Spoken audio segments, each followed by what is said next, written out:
سبوں کے ذہنوں میں یہ بات بیٹھی ہوئی ہے کہ غیر مسلموں کی دعوت کی بات کی جاتی ہے، جبکہ ہمارے مسلم بھائی ہر قسم کی برائیوں میں مبتلا ہیں۔ شرک ان کے یہاں ہے، اخلاقی خرابیاں ان کے یہاں ہیں، کون سی برائی نہیں، قتل کی ہو، زنا کی ہو، چوری کی ہو، جو مسلمانوں کے اندر نہیں ہے۔ تو ہم پہلے اپنے مسلم بھائی کی اصلاح کریں یا غیر مسلموں کو دعوت دینے جائیں؟ تو بھائی کبھی سوچا کہ جو غیر ہم کر رہے ہیں وہ واقعتاً غیر ہیں؟ کیا مسلم ہی ہمارے بھائی؟ اور یہ غیر جس کو کہتے ہیں غیر مسلم، وہ کس کے بھائی؟ وہ بھی تو ہمارے بھائی ہیں۔ کیا دلیل بھائی کہ غیر مسلم بھی ہمارا بھائی؟ کیا دلیل؟ خطبہ مسنونہ میں 3 آیتیں ہم پڑھتے ہیں، اور میں نے بھی پڑھی، یا ایھا الذین آمنوا اتقوا اللہ حق تقاتہ، یا ایھا الناس اتقوا ربکم الذی خلقکم من نفس واحدہ، یا ایھا الذین آمنوا اتقوا اللہ وقولوا قولا سدیدا۔ اس میں سے بیچ کی آیت پر ذرا غور کر لیجئے، یا ایھا الناس اتقوا ربکم الذی خلقکم من نفس واحدہ، اے انسانوں ڈرو اپنے اس رب سے جس نے تم سب کو پیدا کیا ایک ذات سے۔ اللہ تعالیٰ نے سارے انسانوں کو پیدا کیا ایک ذات سے، وہ ذات ہیں کون؟ آدم۔ سارے انسان آدم کی اولاد۔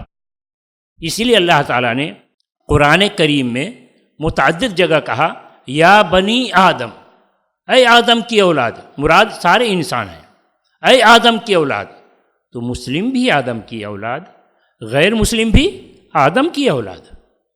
آدم کا جو خون مسلمان میں دوڑ رہا ہے، آدم کا وہی خون غیر مسلم میں بھی دوڑ رہا ہے۔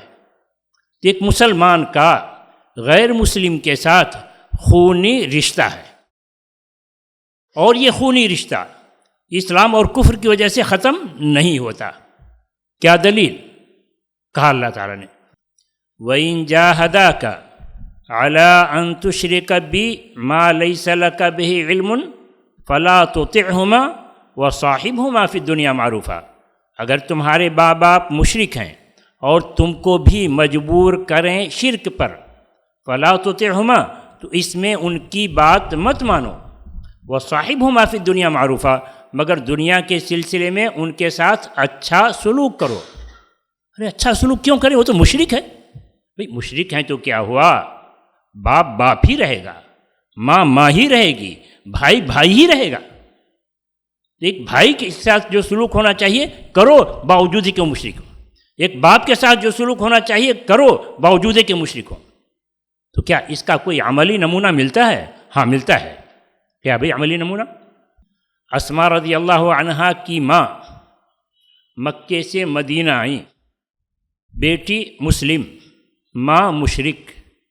بیٹی کو بات سمجھ میں نہیں آ رہی کہ کیا کریں، اس مشرک ماں کو گھر میں داخل ہونے دیں یا نہیں، بیٹھائیں یا نہیں۔ بڑی پریشان ہوئی۔ پریشانی کی وجہ کیا تھی؟ حدیث میں تو اس کا تذکرہ نہیں ہے، مگر میرے خیال میں شاید پریشانی کی وجہ یہ رہی ہو کہ اللہ تعالیٰ نے کہا انما المشرکون نجس، مشرک ناپاک ہوتا ہے، کہیں اس کو گھر میں داخل کروں تو گھر ناپاک نہ ہو جائے، کہیں بستر پر بیٹھا ہوں تو بستر ناپاک نہ ہو جائے، کیا کروں؟ بہرحال پریشان ہوئی، سمجھ میں نہیں آ رہی بات۔ پہنچی اللہ کے رسول کے پاس، کہا اللہ کے رسول میری ماں آئی ہیں، وہ مشرک ہیں، مگر امید لے کر کے آئی ہیں کہ بیٹی سے کچھ تحفہ تحائف ملے گا، کیا فرماتے ہیں؟ اللہ کے رسول فرماتے، یہ حدیث کا جملہ ہے، سلی امکی، وہ مشرک ہیں تو کیا ہوا؟ وہ تمہاری ماں ہے، اور ایک ماں کے ساتھ جو صلہ رحمی ہونی چاہیے جاؤ کرو۔ تو دیکھیں مشرک ہوتے ہوئے رسول اکرم صلی اللہ علیہ وسلم نے اس کو ماں کہا، اور کہا کہ ایک ماں کے ساتھ جو سلوک ہونا چاہیے جاؤ کرو۔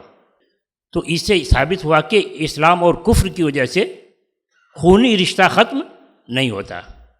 یہاں علماء حضرات ہیں، ان کے ذہنوں میں کچھ اشکال ہوتا ہے، اعتراض ہوتا ہے اس جملے پر کہ آپ کہتے ہیں اسلام اور کفر کی وجہ سے خونی رشتہ ختم نہیں ہوتا، کیسی بات کرتے ہیں آپ؟ یہ آیت پڑھنے ہی پڑھتے؟ جب نوح علیہ السلام نے اپنے بیٹے کے بارے میں کہا انہ من اہلی وان وعدک الحق وانت احکم الحاکمین، کہ کہا میرا بیٹا میرا خاندان کا ہے اور تیرا وعدہ سچا ہے کہ ہم تم کو بچا لیں گے، تیرے خاندان کو بچا لیں گے، یہ ہمارا بیٹا ڈوب رہا ہے۔ تو جواب ملا انہ لیس من اہلک، وہ تمہارے خاندان کا نہیں۔ تو دیکھیے اسلام اور کفر کی وجہ سے خاندان ختم، اور آپ کیسی بات کرتے ہیں کہ ختم نہیں ہوتا؟ تو بھائی اس آیت کا کیا یہی مفہوم ہے کہ اسلام اور کفر کی وجہ سے خاندان ختم، رشتہ ختم، یا یہ کہ یہاں انہو لیس من اہلک کا جو جواب ملا ہے، لفظ اہل دو معنوں میں مستعمل ہوتا ہے. ایک تو خاندان کے معنی میں آل بیت کہتے ہیں، اہل بیت کہتے ہیں، یہ خاندان کے معنی میں، اور ایک اہل کے معنی ہوتے ہیں صلاحیت کے. اہل کے معنی ہوتے ہیں صلاحیت کے.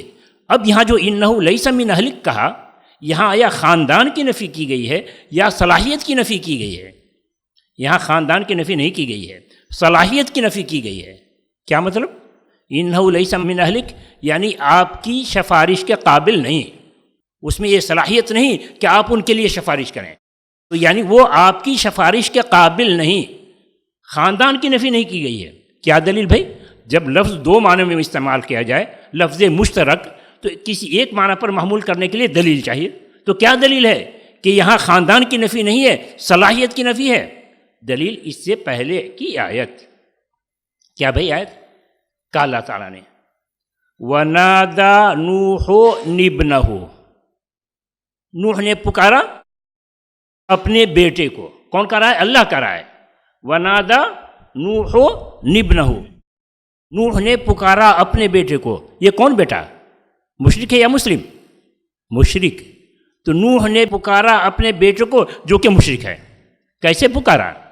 فقال یا بنی ارکب معنا، اے میرے پیارے بیٹے میرے ساتھ سوار ہو جا. تو اللہ تعالیٰ بھی اس مشرک بیٹے کو ابن کہتا کہ ان کا بیٹا. نوح علیہ السلام بھی اس مشرک بیٹے کو کہتے ہیں میرا بیٹا آ جا.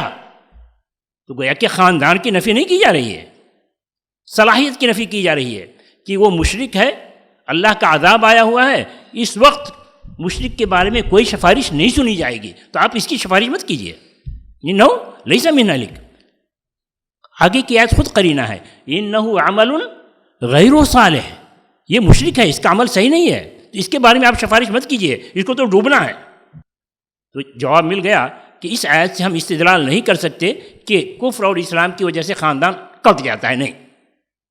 تو نتیجہ یہ نکلا کہ غیر مسلم ہمارا بھائی.